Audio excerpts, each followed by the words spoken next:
ब्रजेश, सुबह हो चुकी है, क्या अपडेट है आपके पास? देखिए, पूरी रात इस इलाके में सुरक्षा के लिहाज से, सिक्योरिटी के लिहाज से ब्लैकआउट किया गया था। पाकिस्तान में भी ब्लैकआउट था, यहाँ भी ब्लैकआउट था। फर्क सिर्फ इतना है कि यहाँ हम लोग की सुरक्षा, यहाँ के लोगों की सुरक्षा को ध्यान में रखते हुए ब्लैकआउट किया गया। और पूरी रात पाकिस्तान के अंदर भारत ने तबाही मचाई है।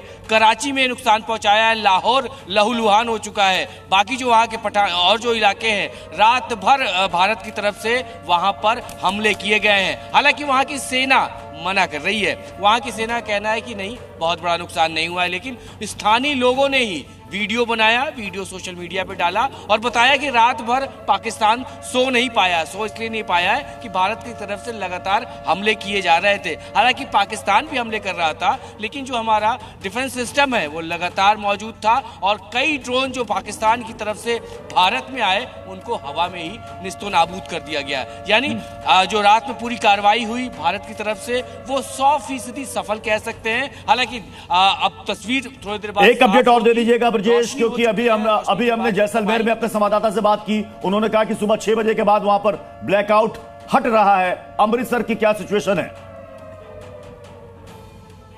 देखिए, यहां पूरी रात ब्लैकआउट था, चूंकि अब रोशनी हो चुकी है तो यहां पर ब्लैकआउट फिलहाल खत्म कर दिया गया है। लेकिन और अगला आदेश अब तो सुबह हो गई, अब तो फिर ब्लैकआउट का कोई मतलब ही नहीं है। लेकिन पॉसिबिलिटी है कि हो सकता है कि फिर शाम में फिर ये ब्लैकआउट हो जाए।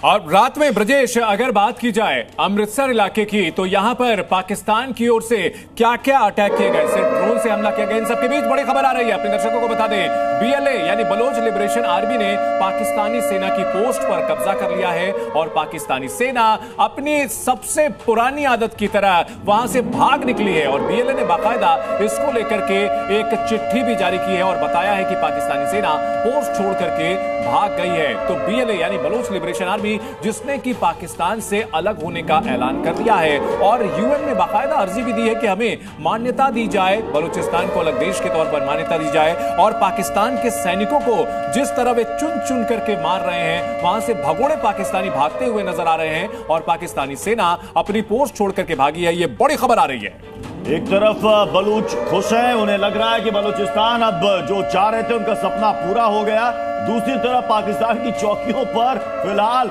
सेना की वर्दी वाले पाकिस्तानी फौजी नहीं, सलवार कमीज वाले आतंकी हैं जो कि वहां से गोलीबारी कर रहे हैं। जी न्यूज पर नॉन स्टॉप लगातार कवरेज जारी है। पाकिस्तान में तबाही के सबूत हम आपको दिखा रहे हैं। एक था पाकिस्तान। मयंक सर। जी प्रत्युष जी, बलोचिस्तान का आपने नाम लिया, मैं तारीफ करना चाहूंगा जिस तरीके से बलोचिस्तान के लोगों ने, बलोचिस्तान लिबरेशन आर्मी ने अपने सारे कार्य को डॉक्यूमेंट किया है।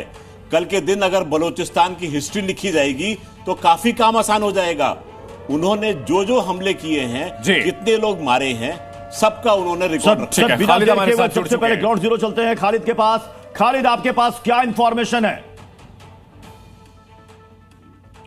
देखिए, मैं आपको बता दूं, जो यहाँ के नियंत्रण रेखा के इलाके हैं, कुपवारा उड़ी सेक्टर में, वहाँ रात के 2 बजे तक जो है एक्सचेंज ऑफ फायर लगातार चलता रहा दोनों तरफ से। और जो पहले वहाँ से फायरिंग हुई, उसका जवाब जो है यहाँ से रिटेलिएट करते हुए बहुत ज़ोर से दिया गया। और अभी भी इंटरमीडिएट फायर जो है उड़ी और करना, टंगडार, इन इलाकों में देखने को मिल रहा है। और इस इलाके में काफ़ी ज़बरदस्त रिटेलिएशन जो है भारत की तरफ से हुई है। जब वहाँ फायरिंग हुई तो लगातार यहाँ से जो है हैवी आर्म शेल्स और मोटार से फायर किए गए और कोशिश किया गया जो वहाँ से हमला हुआ था उसको भरपूर जवाब दिया जाए, और वैसा ही हुआ। इसके अलावा कल अगर हम बात करें, जो जितने भी हमले करने की कोशिश की गई थी उनको नाकारा बना दिया गया, चाहे वो ड्रोन से हमला किया हो, चाहे किसी और तरीके से। उड़ी सेक्टर में और कुपवाड़ा सेक्टर में 2 ड्रोन जो है वो गिरा दिए गए। वहीं जम्मू की बात करें तो एक इन्फिल्ट्रेशन की भी कल कोशिश की गई सांबा में, इंटरनेशनल बॉर्डर से।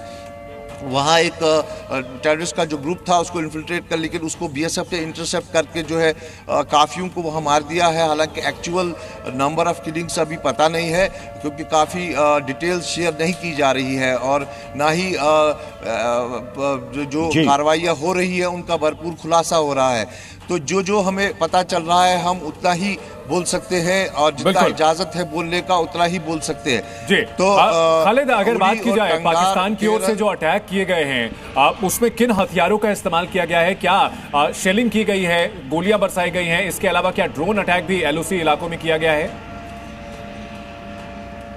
बिल्कुल, मैं आपको बता दूं दो जो ड्रोन थे उनको जो है हमारे एयर डिफेंस जो सिस्टम है उसने डिटेक्ट किया, ब्लॉक किया और उनको कम कर दिया। उड़ी सेक्टर में ये करना के ठीक है खालिद, आप हमारे साथ बने रहे। जरा आरएस पूरा सेक्टर रुक कर लेते हैं जहां पर अमित भारद्वाज हमारे साथ बने हुए हैं। अमित, आपके पास क्या अपडेट है?